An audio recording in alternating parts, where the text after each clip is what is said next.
ಅತ್ತೆ ಸೊಸೆ ಹೀಗಿದ್ದರೆ ಚಂದ 20 ಪಾಯಿಂಟ್ಸ್. 1. ಪರಸ್ಪರ ಗೌರವ. ಅತ್ತೆ ಮತ್ತು ಸೊಸೆ ಇಬ್ಬರೂ ಪರಸ್ಪರ ಗೌರವದಿಂದ ನಡೆದುಕೊಳ್ಳಬೇಕು. 2. ಸಹಾನುಭೂತಿ. ಒಬ್ಬರ ಸ್ಥಿತಿಗತಿಗಳನ್ನು ಇನ್ನೊಬ್ಬರು ಅರ್ಥಮಾಡಿಕೊಳ್ಳುವ ಮನಸ್ಥಿತಿ ಇರಲಿ. 3. ಸಂವಹನ. ಸರಳ ಹಾಗೂ ಸ್ಪಷ್ಟ ಸಂಭಾಷಣೆ ಇರಲಿ, ಸುಳ್ಳು ಸಂಶಯಗಳಿಗೆ ತಾವೆಡೆ ಕೊಡಬಾರದು.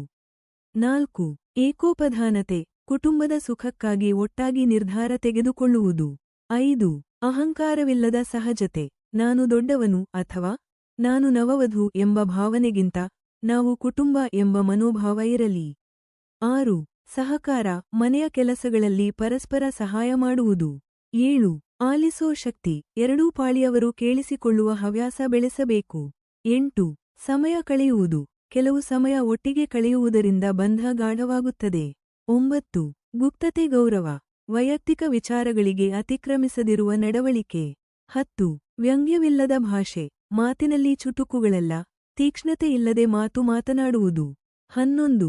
ಪರಸ್ಪರ ಹೋಲಿಕೆ. ಒಬ್ಬರ ಒಳ್ಳೆಯತನವನ್ನು ಇನ್ನೊಬ್ಬರು ಮೆಚ್ಚುವುದು. 12. ಪರಸ್ಪರ ಸಹಾಯ.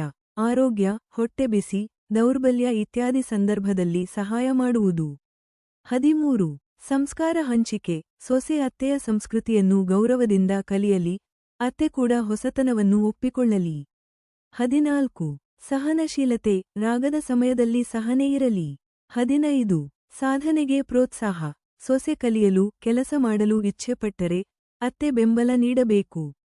16. ಆದರಮಯ ಸಂಬಂಧ. ಅತ್ತೆಯು ತಾಯಿಯಂತೆ, ಸೊಸೆ ಮಗಳಂತೆ ವರ್ತಿಸಲಿ.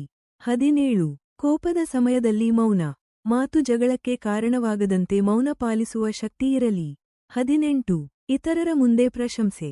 ಬೇರೆಯವರ ಮುಂದೆ ಪರಸ್ಪರ ಅಪಮಾನ ಮಾಡುವ ಬದಲು ಪ್ರಶಂಸಿಸುವ ಹವ್ಯಾಸ ಇರಲಿ. 19.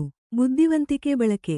ತಾರತಮ್ಯ ಇಲ್ಲದೆ ಬುದ್ಧಿವಂತಿಕೆಯಿಂದ ಎಲ್ಲ ಪ್ರಶ್ನೆಗಳಿಗೆ ಸಮಾಧಾನ ಹುಡುಕುವುದು. 20.